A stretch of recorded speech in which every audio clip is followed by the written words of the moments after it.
အခန်းနှစ်ယုံကြည်မှုသင်ရဲ့စိတ်ဆန္ဒကိုအပြည့်အဝသိရှိသွားပြီဆိုရင်တော့နောက်တစ်ခြေလှမ်းကယုံကြည်မှု trust နဲ့ကိုယ့်ကိုယ်ကိုယုံကြည်မှု confidence ကိုတည်ဆောက်ဖို့ပါပဲဒီလိုကနေတစ်ဆင့်ငါလုံနိုင်တယ်ဆိုတဲ့ယုံကြည်မှုကိုသင်ရရှိလာမှာပဲဖြစ်ပါတယ်သင်ရဲ့စိတ်ထဲမှာတွေးထားရမှာက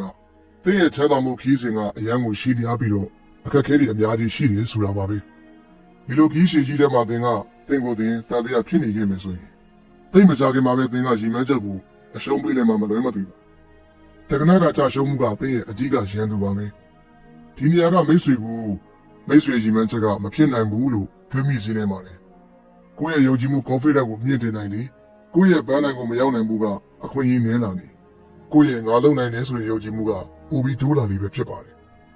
အလုံးစုံယုံကြည်မှု faith ဆိုတာကတော့သင်ကိုယ်တိုင်သင်ရင်မြင့်တင်ရမယ့်စိတ်ရဲ့အဆင့်တစ်ခုဖြစ်ပါတယ်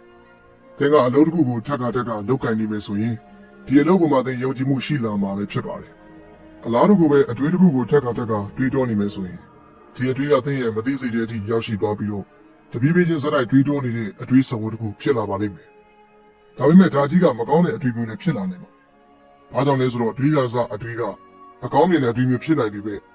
ဥပမာပတ်ဝန်းကျင်ကအစိုးရသမားတွေရဲ့ကမ်းမှုကြောင့်မကောင်းတဲ့အတွေးတွေဝင်လာနိုင်ပြီးတော့မှစိတ်တကြအစိုးမြင်အရှုံးပေးခြင်းတဲ့အတွေးတွေဖြစ်လာနိုင်ပါတယ်ဒါကြောင့်စာရေးသူဟဲလ်ကကျွန်တော်တို့ရဲ့ယုံကြည်မှုတွေကသာကျွန်တော်တို့ရဲ့မသိစိတ်ကိုတိဆောက်ကြပါတယ်လို့ရေးသားခဲ့ပါတယ်ထက်ကလောက်ကင်သူတွေကသာသူတို့ရဲ့စိတ်ကိုပြန်လည်တိဆောက်နိုင်ပြီးတော့သူတို့ရဲ့ရည်မှန်းချက်ကိုပုံဖော်နိုင်ပြီးအောင်မြင်မှုကိုအရောက်လန်းနိုင်မှာလည်းဖြစ်ပါတယ်မိတ်ဆွေရဲ့စိတ်ကိုအတွေးတွေနဲ့ထိန်းချောင်းမောင်းနေနိုင်ပြီးကိုယ့်ရဲ့ယုံကြည်ရာကိုရှောင်လန်းနိုင်ပါတယ်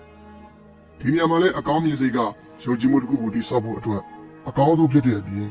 ယုံကြည်မှုဆိုတာကအောင်မြင်မှုအတွက်စမှတ်ပဲဖြစ်ပါတယ်ဒါပေမဲ့မိတ်ဆွေကကိုယ့်ကိုယ်ကိုယုံကြည်မှု confidence မရှိဘူးဆိုရင်အောင်မြင်မှုဆိုတာကမဖြစ်နိုင်ပါဘူးစာရေးသူကမိမိကိုယ်ကိုယုံကြည်မှုတိုးလာစေဖို့အတွက်ဒီလေ့ကျင့်ခန်း၅ခုကိုလုပ်ကိုင်ဖို့အကြံပေးထားပါတယ်။ဘာမှမချက်ကိုငါရအောင်ယူနိုင်တယ်ဆိုရင်ယုံကြည်မှုကိုအမြဲတွေးထားပါ